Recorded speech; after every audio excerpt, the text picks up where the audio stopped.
పవన్ కళ్యాణ్ సుదీర్ఘ నిరీక్షణ తర్వాత అపురూపమైన విజయాన్ని నమోదు చేశారు. రాష్ట్రంలో జనసేన పోటీ చేసిన అన్ని స్థానాల్లోనూ విజయ పథంలో నడిపించారు.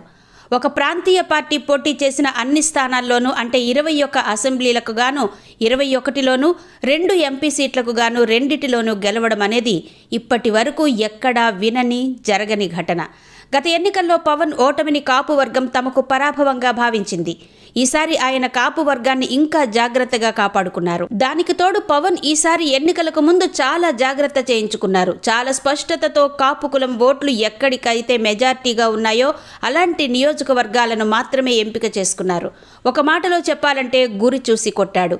టీడీపీ బీజేపీని ఒప్పించి ఈక్వేషన్స్తో సంబంధం లేకుండా ఆ సీట్లన్నీ తనకు కావాలని పట్టుబట్టి పవన్ తీసుకున్నారు. సహజంగానే కాపు ఓటు బ్యాంక్ ఐక్యంగా ఆయనకు పనిచేసింది. పలుచోట్ల వైసీపీ కూడా కాపు వర్గం వారినే మోహరించినా జనం పట్టించుకోలేదు. కాపు అంటే పవన్ మాత్రమే అన్నట్టుగా ఓట్లు వేశారు. జనసేన పోటీ లేని చోట కాపు ఓట్లు టీడీపీకి సాఫీగా బదిలీ అయ్యాయి. దాంతో పవన్ ప్లాన్ హిట్ అయింది. కూటమి భారీ విజయాన్ని అందుకుంది.